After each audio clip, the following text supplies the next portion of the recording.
One of the biggest pitfalls that I see for a lot of young musicians is forgetting to use space.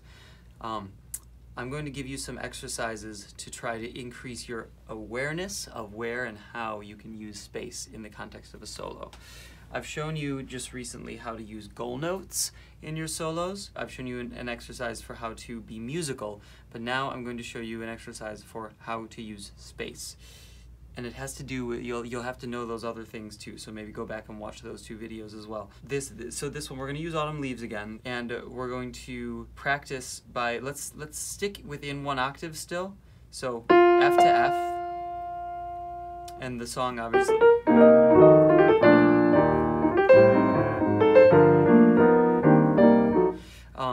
And our solo is going to be entirely between this F and this F.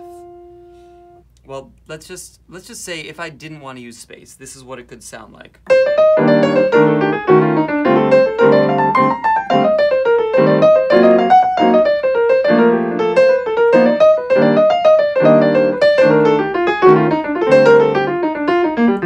And so on and so forth. There's nothing there. That is like, there's nothing there for you to latch on to. There's nothing there for your brain to say, oh, that's a phrase.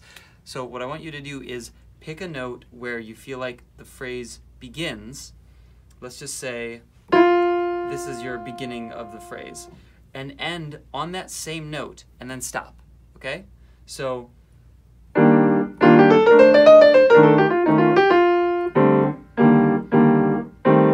then pick you can pick another note and do another phrase starting from that same note, but end on that same note.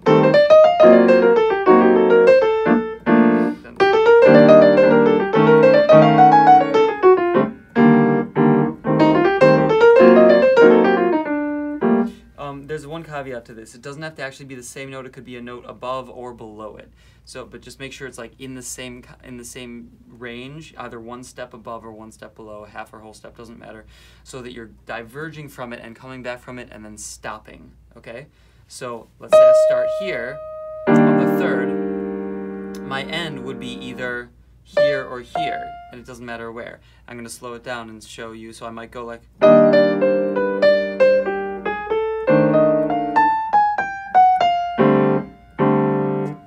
Now see, I went down and I went up, and then I ended right near that note, either one step above or below, and I stopped. And I waited until I was ready to do another phrase.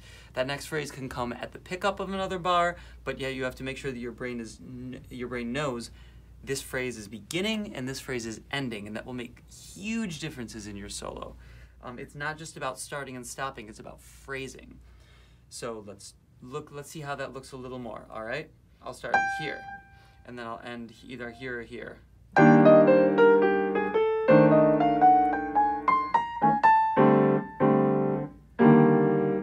Was that right? Yeah, that was right. It wasn't great, but... That was better. See, I started here and I ended here. And then...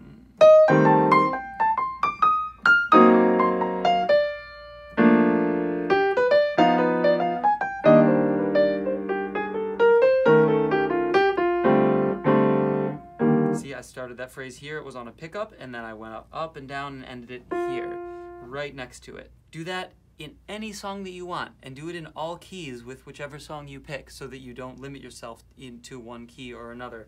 And the cool thing about this exercise is it can be used in conjunction with all these other vocabulary exercises, because this is a higher level thinking exercise.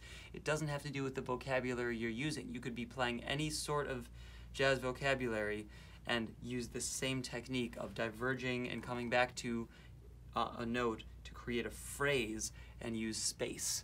All right, I hope this helps. Thank you.